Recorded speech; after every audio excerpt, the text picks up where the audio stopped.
Assalamualaikum warahmatullahi wabarakatuh. Selamat siang anak-anak ibu semua. Semoga kita dalam keadaan sehat walafiat dan jangan lupa selalu mematuhi protokol kesehatan COVID-19.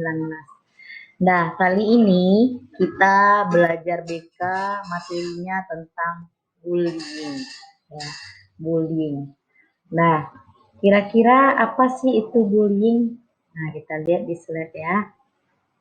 Nah, apa itu bullying? Bullying atau perundungan adalah merupakan perilaku agresif yang tidak diinginkan di antara anak-anak, khususnya usia sekolah, yang melibatkan ketidakseimbangan kekuatan antara perilaku dan korban. Bullying bisa merupakan kekerasan ancaman, paksaan, atau mengintimidasi orang lain.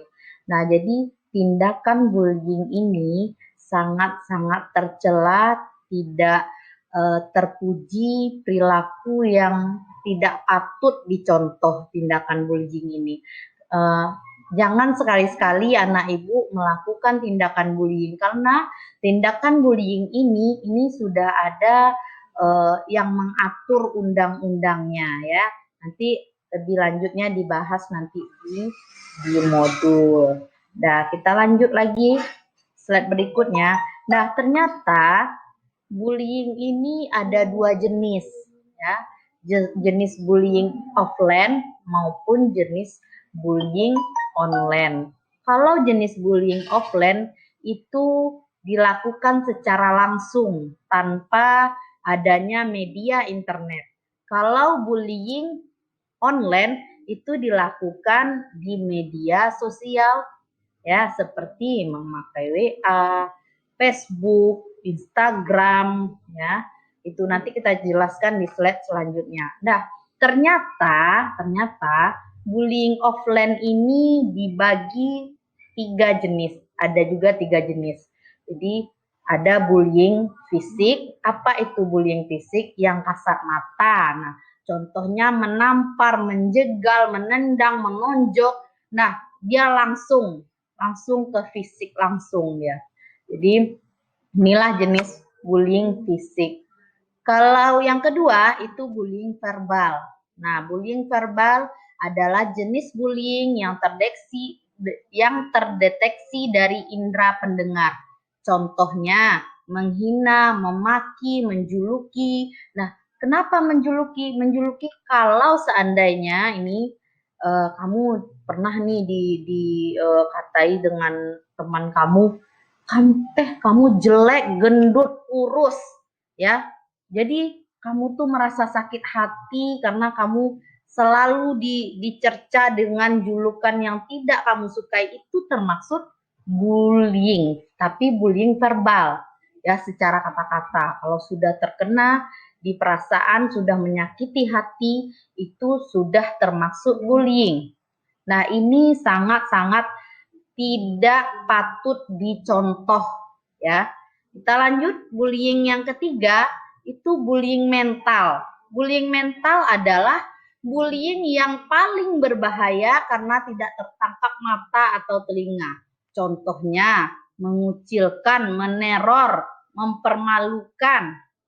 Ya, ini dia kalau kata-kata anak-anak gaul sekarang, baper ya, kena perasaan. Kalau kena perasaan berarti sudah perasaan mental, itu kan perasaan kita yang kena ya.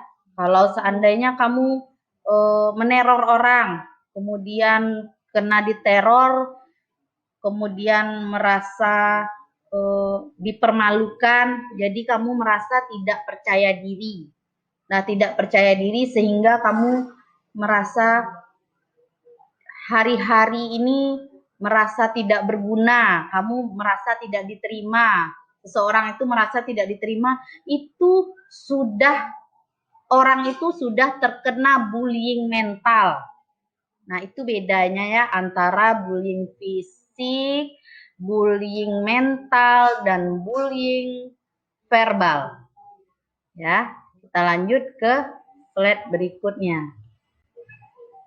Nah, ini dia yang Ibu katakan tadi. Ini bullying online atau cyberbullying. Nah, cyberbullying adalah merupakan kejahatan yang dilakukan secara sengaja dalam bentuk fitnah, cemooh, kata-kata kasar, pelecehan, ancaman, dan hinaan. Nah, seseorang bisa dikatakan terkena atau bisa dikatakan bullying itu bullying cyberbullying atau bullying online tuh ini ada ciri-cirinya. Nah, ciri-cirinya tidak ada kekerasan fisik. Berarti dia tidak langsung. Maksudnya kalau kekerasan fisik tadi kan langsung ditonjok, itu dia kekerasan fisik. Kalau yang kedua, antara pelaku dan korban sangat sedikit melibatkan kontak fisik. Ya, berarti jarang dia melakukan kontak fisik. Ya, karena dia ini menggunakan media sosial. Dan yang ketiga itu memanfaatkan teknologi. Yang keempat memanfaatkan jaringan telekomunikasi, media informasi secara global. Ya, kita lanjut ke slide selanjutnya. Ini jenis-jenis cyberbullying. Ada flaming, harassment, denigration, cybertalking, impersonalizing, outing, dan trickery. Ya, ini sudah ada penjelasannya. Flaming itu tindakan seseorang mengirim pesan teks yang berisi kata-kata yang kasar. Nah, yang kedua, tindakan seseorang mengirim pesan-pesan berisi gangguan melalui jaringan sosial. Yang pencemaran nama baik atau denigration itu tindakan dilakukan secara sengaja dan sadar menggambarkan keburukan orang lain melalui internet. Yang keempat, cyberstalking, tindakan memata-matai, mengganggu, dan mencemarkan nama baik terhadap seseorang yang dilakukan secara intens. Dan impersonalizing itu tindakan berpura-pura atau menyamar menjadi orang lain untuk melancarkan aksinya, mengirimkan pesan-pesan status tidak baik. Dan lanjut, outing dan trickery. Outing merupakan tindakan yang menyebarkan rahasia orang lain. Trickery berupa tipu daya yang dilakukan dengan membujuk orang lain sehingga memperoleh foto atau rahasia dari korban. Nah, ini dia jenis-jenis cyberbullying. Kita lanjut lagi. Gimana sih Bu cara mengatasi bullying offline dan online? Nah, ini jangan beraksi. Yang kedua, jangan membalas. Enggan dekat masalah, gunakan humor, pergi dari situ, pergi dari tempat yang kamu terkena bullying, terus berupaya untuk percaya diri, beritahu seseorang, jangan membalas komentar di media sosial, blok komentarnya, istirahat dari media sosial atau teknologi, kemudian konsultasi ke pihak berwenang. Ya, itu cara mengatasi bullying. Dan itulah penjelasan dari Ibu. Semoga anak-anak Ibu terhindar atau tidak jadi pelaku bullying. Nah, lihat gambar di slide Ibu, stop bullying. Dan akhir kata Ibu ucapkan terima kasih. Assalamualaikum warahmatullahi wabarakatuh.